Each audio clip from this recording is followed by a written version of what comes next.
The email notification from our joint savings account, timestamp 2:17 a.m. on a Tuesday, wasn't something I'd normally open with any sense of urgency.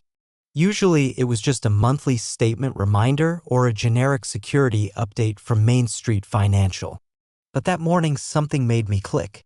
Perhaps it was the lingering unease from Chloe's latest accusation the night before, the one where she'd sighed dramatically and said, "Austin, you just try to control everything, don't you?" The irony, as I'd soon discover, was almost too bitter to swallow. The subject line was innocuous, large withdrawal notification.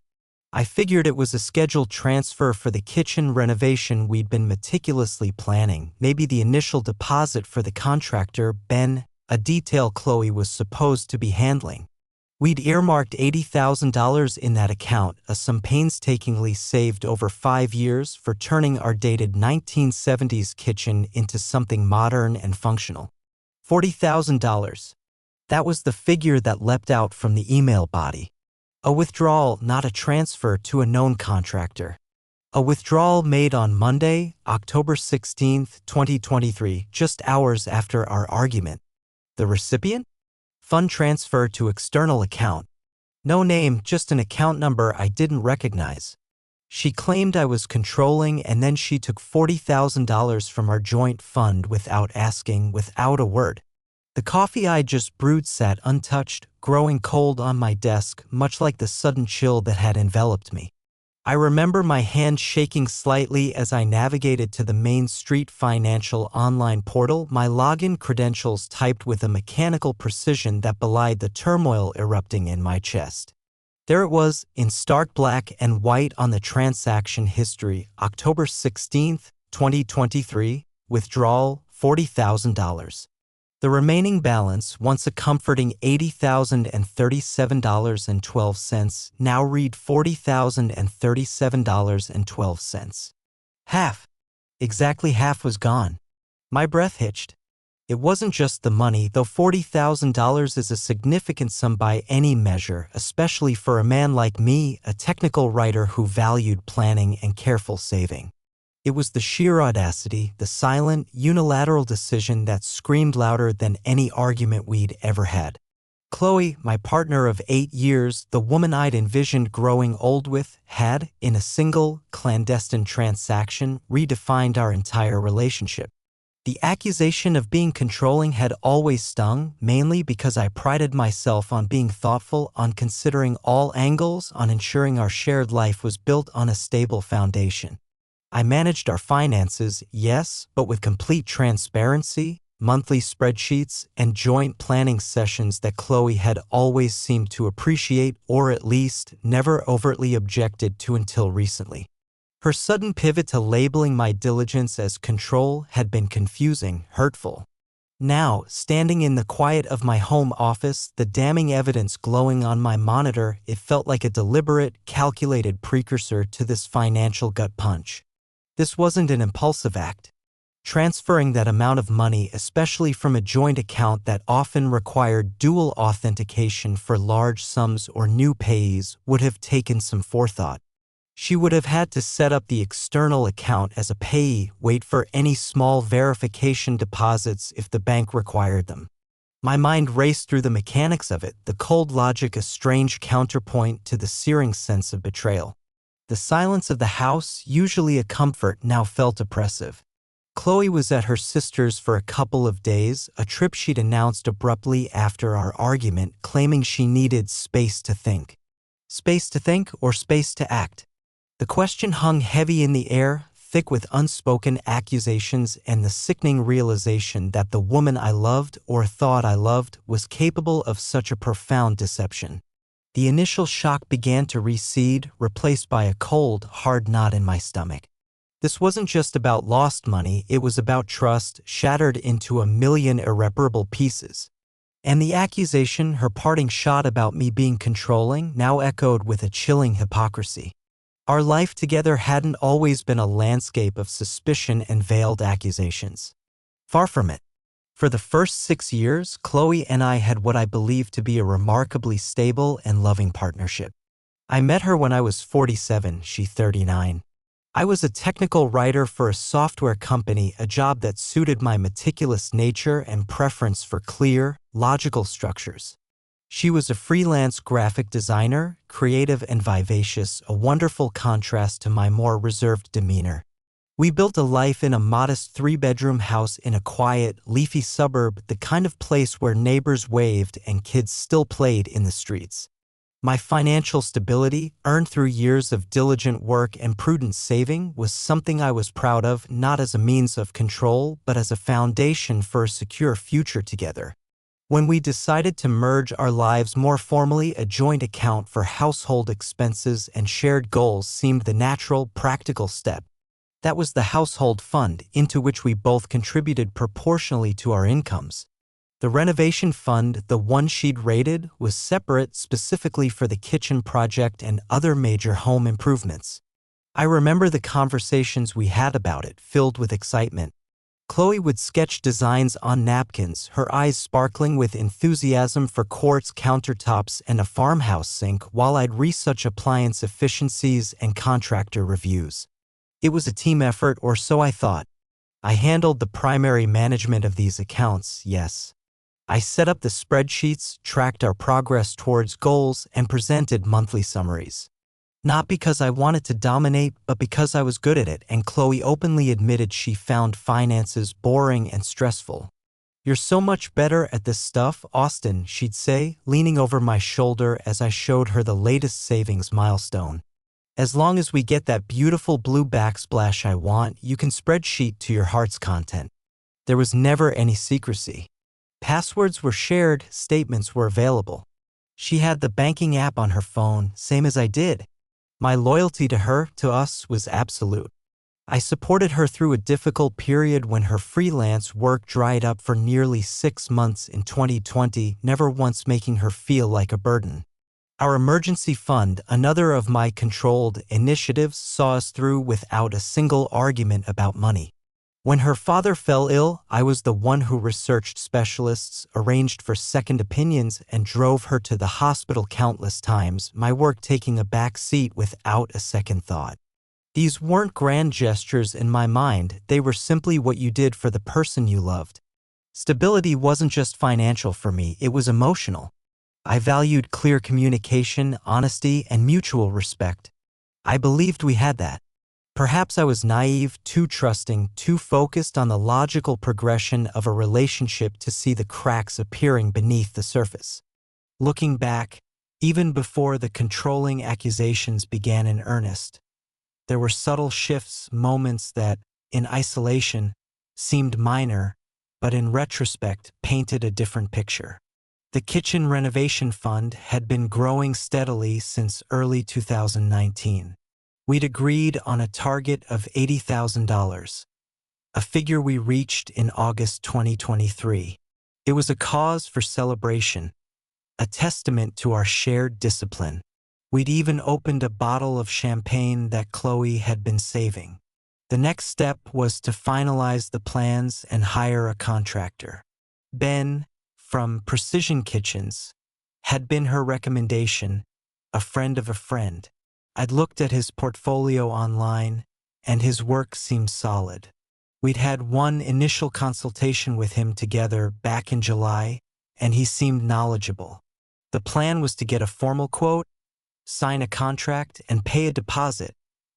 All things I assumed were progressing, with Chloe taking the lead on liaising with Ben, as she was more invested in the specific design elements.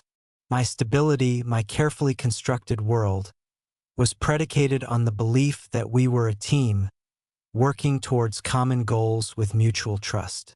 That belief, I now knew, was a ruin. The accusations of me being controlling didn't just materialize out of thin air. They started subtly, perhaps a year before the money disappeared, around the autumn of 2022. First, it was small things. If I asked about her day and she was vague, and I gently pressed for a little more, it would be, "Why do you always need to know every little detail, Austin? It feels a bit much." If I double-checked that she'd locked the back door before we went to bed, something I'd always done, a habit from living alone for years, it became, "Don't you trust me to do anything?" These comments were usually delivered with a sigh or an eye roll, and I'd often dismiss them, thinking she was just stressed from work or tired. I try to be more mindful, give her more space, but then the goalposts would shift. My attempts to plan weekend activities, something we used to enjoy, were suddenly too rigid. My suggestions for dinner were dictatorial. Even my habit of loading the dishwasher a certain way, a way I demonstrated maximized space and cleaning efficiency, nerdy I know, but practical, was labeled as another example of your need to control everything. I remember one specific incident in March 2023. We were discussing our summer vacation plans. I'd researched a few options based on our previous conversations: a quiet lakeside cabin, a trip to a national park, and presented them with budgets and itineraries. "It's like you've already decided, Austin," Chloe had said, pushing the brochures away. "Don't I get any say? Why do you always have to manage every single aspect?" I was taken aback. "Chloe, these are just suggestions based on what we talked about. I haven't booked anything. I wanted us to look at them together." But the accusation hung in the air. The more I tried to be collaborative, the more she seemed to frame my input as overreach. It was bewildering. My suspicion, a slow-burning fuse, began to ignite. It wasn't about infidelity. For some reason, that thought never seriously crossed my mind. It was more a growing unease about her changing demeanor, her increasing defensiveness, and these new, hurtful labels. She started spending more time on her phone, often angling the screen away if I walked into the room. When I'd ask who she was texting so late, she'd snap, "Just a friend." "Why? Are you monitoring my calls now too?" The friend was never named. Her freelance work, which had been steady for a while, seemed to hit another slow patch. But she was vague about the details, unlike before when she'd share her frustrations and we'd brainstorm solutions. Instead, there were more requests for small transfers from my personal account to hers, just to tide me over. She'd say, even though her contribution to the household fund had also become less consistent. I didn't mind helping, but the lack of transparency was new and unsettling. The kitchen renovation, our shared project, became a particular point of friction. When I asked for updates on Ben, the contractor, or the timeline, she'd get evasive. "I'm handling it, Austin. Stop micromanaging."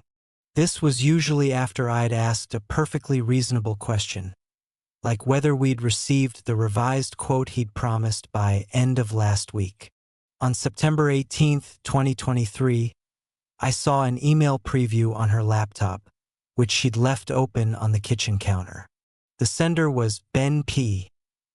Precision Kitchens, and the subject was revised proposal and next steps. I didn't read the email itself. I wouldn't cross that line. But later that day, when I asked Chloe if she'd heard from Ben, she said, "No, not yet. He's probably busy." It was a small lie, but it lodged in my mind like a splinter. Why lie about something so trivial, unless the contents of the email were something she didn't want me to know? My trust, already fraying, took another hit. I started paying closer attention, not in an accusatory way, but with a heightened awareness. I noticed she'd changed the password on her laptop. Fair enough, privacy is important. But we'd always had a policy of shared access for convenience, in case of emergencies. Then came the argument on Sunday, October 15th, the night before the withdrawal. It started over something innocuous. I'd asked if she remembered to send some documents to our accountant. As the tax deadline was approaching, she exploded. "There you go again, Austin. Checking up on me. Treating me like I'm incompetent. I can't breathe in this relationship anymore. You're so damn controlling." The venom in her voice shocked me. I tried to stay calm, to explain that it was just a reminder that tax deadlines were important for both of us. But she wasn't listening. "I need some space," she declared, tears welling in her eyes. Tears I now suspect were more frustration than sorrow. "I'm going to stay at Laura's for a few days." Laura was her sister. It wasn't unusual for her to visit, but the abruptness, coupled with the intensity of her outburst, felt different. She packed a small overnight bag and left within the hour. The controlling accusation was her final word as she walked out the door. Less than 24 hours later, $40,000 vanished. The pieces clicked into place with a sickening thud. The growing resentment, the secrecy, the lies, the carefully constructed narrative of my control. It all seemed like a prelude, a justification in her own mind, perhaps, for what she was about to do. The full weight of Chloe's betrayal settled upon me not in a wave of rage, but as a cold, clear understanding. She hadn't just taken the money. She had been planning this. The accusations of me being controlling, the sudden need for space, the specific timing, it was all too deliberate.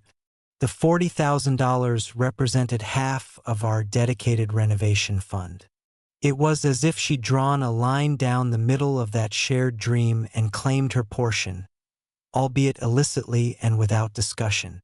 My first instinct after the initial shock on that Tuesday morning, October 17, 2023, wasn't to call her or her sister Laura.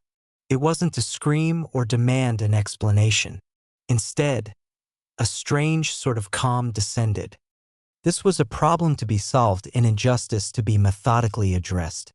My controlling nature, as she'd termed it, was perhaps just my predisposition for logical problem-solving kicking into gear.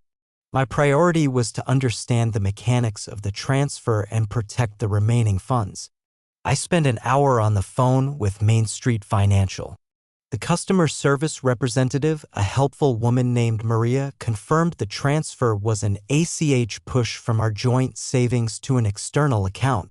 She couldn't disclose the name on the recipient account due to privacy regulations, but she did confirm the external account had been added as a linked payee on October 10, 2023, a full week before the transfer. To add a new payee, a two-factor authentication code sent to the primary phone number on the account was required. My number was primary. However, Chloe's number was listed as a secondary, and she also had full access to the online portal. Maria explained that either of us could authorize such changes. I distinctly remembered no such authentication request on my phone. This meant Chloe must have initiated it, likely when I was out of the house or asleep, using her own access. The transfer itself, Maria confirmed, was initiated online on October 16th. Because it was a significant amount to a newly added payee, the bank's system would have sent an additional security alert, likely via email and SMS, to both registered contacts immediately after the transfer was initiated. I checked my email spam folder and my phone's message history meticulously. Nothing. Chloe, however, would have received these alerts. She knew the transfer was happening or had happened and chose to remain silent. The timeline became clearer. October 10th, Chloe adds an unknown external account as a payee to our joint renovation fund. October 15th, Sunday evening, we have the argument. She accuses me of being controlling and leaves for her sister's house. October 16th, Monday, Chloe initiates the $40,000 transfer. October 17th, Tuesday morning, I discover the withdrawal via the bank's email notification. This wasn't a spur-of-the-moment decision. It was premeditated. My next step was to secure what was left. I immediately transferred the remaining $40,037.12 from the joint renovation fund to my personal savings account, an account to which Chloe had no access. I then changed all my passwords, banking, email, everything. It felt like closing the stable door after the horse had bolted, but it was a necessary precaution. I documented everything, screenshots of the bank statement showing the withdrawal, the confirmation of the payee addition date from Maria. I asked her to note it in the bank's internal log of our call, referencing ticket number MSF 2023-1017, C8732, the approximate time of the transfer. I saved a copy of the email notification. I wrote a detailed timeline of events, including Chloe's accusations and her departure. I needed evidence, a clear, factual record. The Ben P. Precision Kitchens email from September 18th that I'd glimpsed still bothered me. If Chloe was being dishonest about her communication with him, what else was she hiding? The kitchen renovation itself now seemed like a potential component of this deception, not just a shared dream. My strategy began to form. Confrontation, especially while she was at her sister's and likely feeling defensive or, worse, emboldened, would be counterproductive. It would devolve into a he said, she said argument, and she'd undoubtedly use my controlling nature as her defense. No, I needed more than just the bank transaction. I needed to understand the why and the where to. I suspected her sister Laura might be involved, or at least aware. Laura had always been fiercely protective of Chloe and somewhat critical of me, often making veiled comments about Chloe deserving more excitement or not being tied down. I decided against contacting Ben, the contractor, directly at this stage. If Chloe was somehow manipulating that situation, alerting him might tip her off that I was investigating. Instead, I focused on what I could legally and quietly access. I reviewed our shared cloud storage where we kept copies of important documents. Contracts, old tax returns, insurance policies.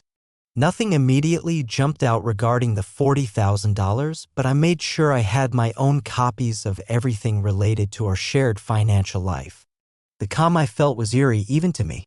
It wasn't the absence of emotion. Deep down, the betrayal churned. But on the surface, my mind was clear, focused on a singular objective: to uncover the truth and seek a just resolution. This wasn't about revenge in the theatrical sense. It was about reclaiming what was stolen, not just the money, but also a sense of fairness and integrity. The label controlling echoed in my thoughts, but now it was a motivator. If being meticulous, organized, and seeking truth was controlling, then I would control the hell out of this situation to ensure justice prevailed. I decided to wait until Chloe returned, or at least until she contacted me. I needed to see how she would play this. Would she confess? Would she feign ignorance? Her next move would tell me a lot. In the meantime, I prepared. Chloe returned on Thursday, October 19th, 2 days after I discovered the missing funds. Her demeanor was a carefully constructed blend of weariness and forced nonchalance. She walked in, dropped her bag, and sighed. Well, that was needed. No hug, no real eye contact. I was in the kitchen, making tea, my own expression carefully neutral. I waited for her to bring it up, to say something, anything about the gaping hole in our savings. But she just started talking about her sister, about how stressful things were for Laura, almost as if expecting me to pivot my attention and concern towards that. The silence about the $40,000 was deafening. "How was your time away?" I asked, my voice even. "Productive?" She glanced at me, a flicker of something: suspicion? Guilt? In her eyes before it was masked. It was fine. Laura's got a lot on her plate.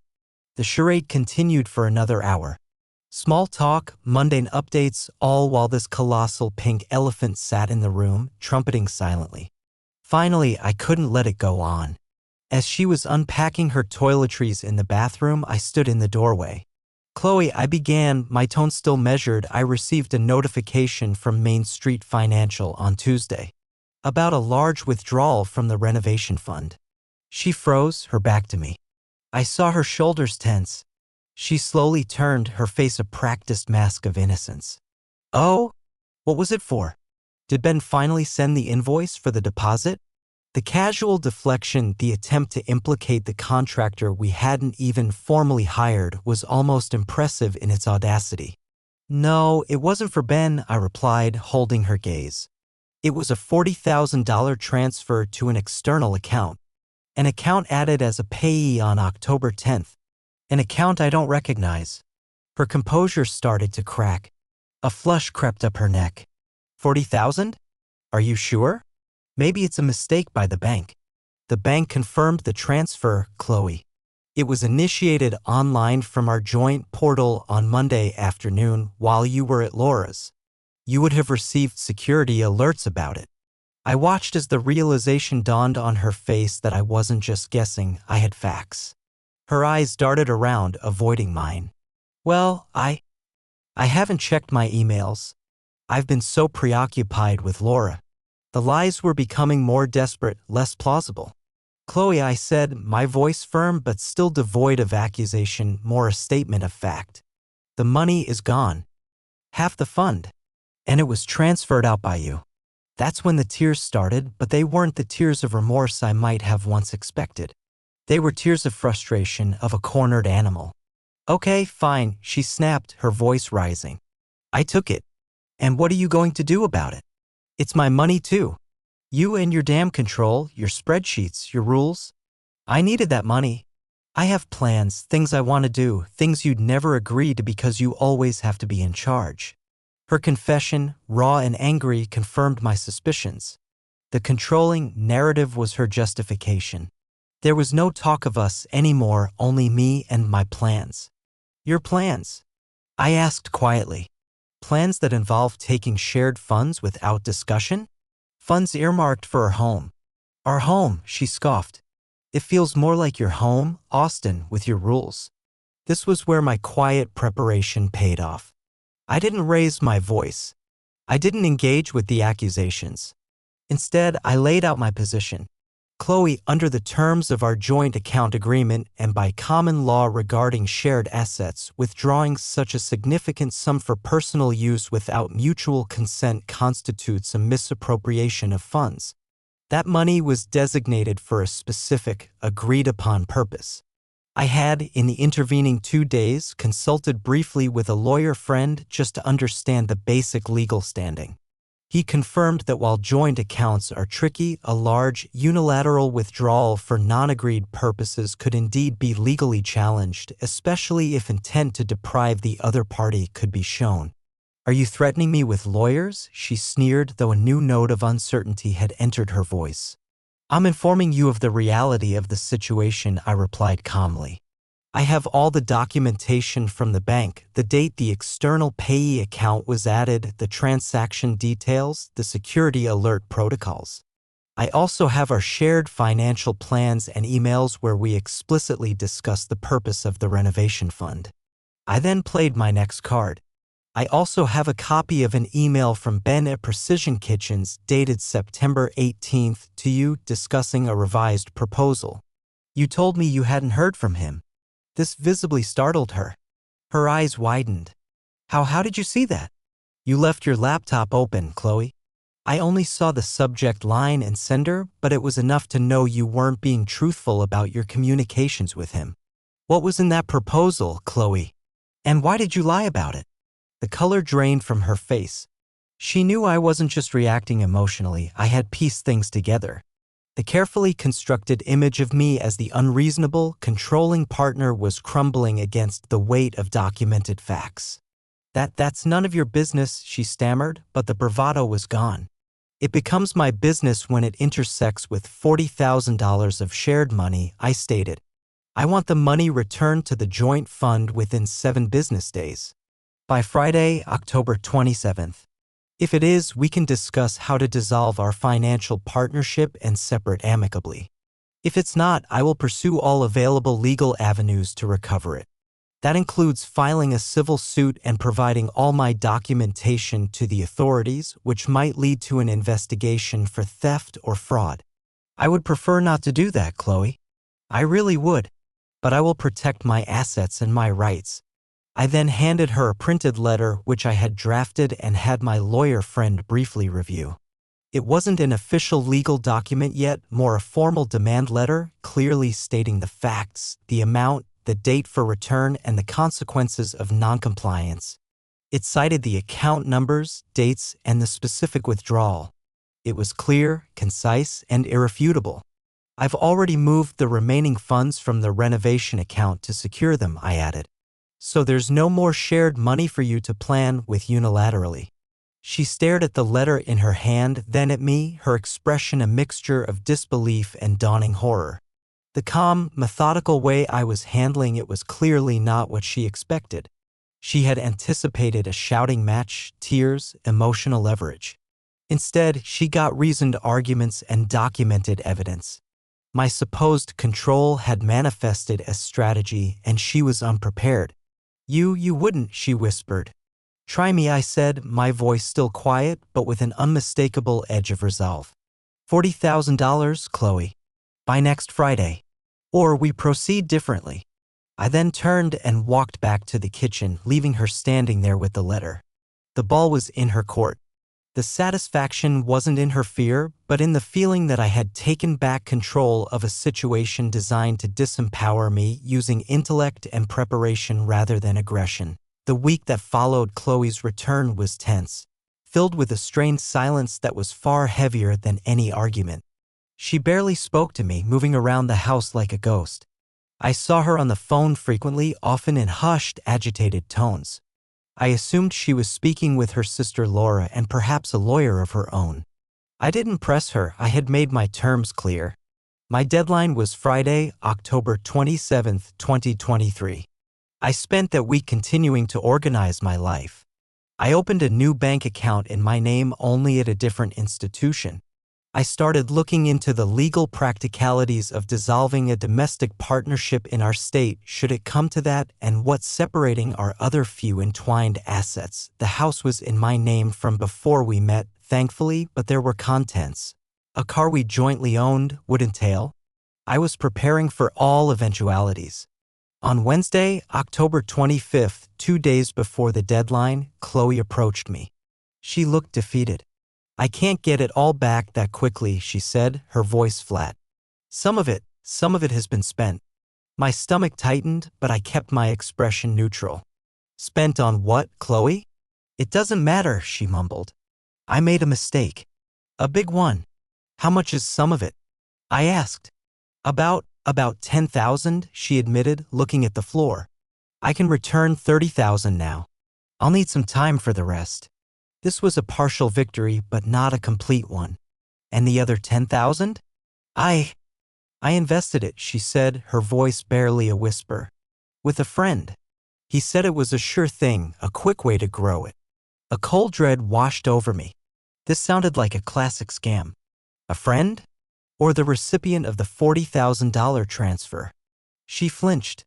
The account was for the investment group. They needed it quickly. My suspicion about the Ben P. Precision Kitchens email resurfaced. Chloe, was Ben, the contractor, involved in this investment? She hesitated for a long moment, then nodded miserably. He said the kitchen business was slow. He had this other opportunity. He said he could double the money in a few months. He was going to put some of his own in too. The $40,000 was supposed to be half mine, half his from his business for a bigger stake. I only sent my half of that initial investment. The pieces fell into place. Ben wasn't just a contractor, he was a con artist, or at least deeply involved in something shady. And Chloe, in her desire for financial independence or perhaps just quick money, had fallen for it, using our shared funds. She had intended to take $20,000, her half of the $40,000 she took, and invest it. The other $20,000 she took, she likely saw as her preemptive share of the remaining renovation fund. The $10,000 she'd spent was likely the portion of that $20,000 that had already vanished into this scheme. So you didn't just take $40,000 from our fund, I clarified, my voice dangerously calm. You took $20,000 for yourself and then gambled another $20,000 of our shared money on a tip from a contractor we barely knew, who you were also lying to me about? Her silence was her admission. The betrayal had layers I hadn't even fathomed. On Friday, October 27th, $30,000 was transferred back into the old joint renovation fund account, which I had kept open specifically for this purpose. Chloe provided me with transaction proof. Immediately, I transferred it to my sole account. Now, only $10,000 remained outstanding.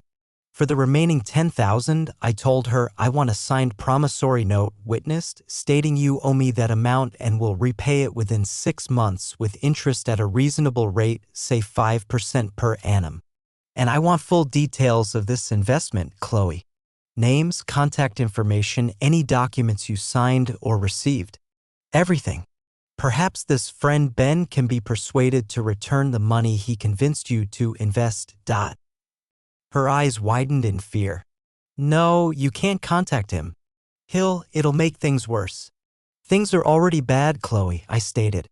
He potentially defrauded you and by extension me. And you were complicit by using our joint funds. If he doesn't return the money, then we, and I mean you primarily, will need to consider reporting this to the police as an investment scam.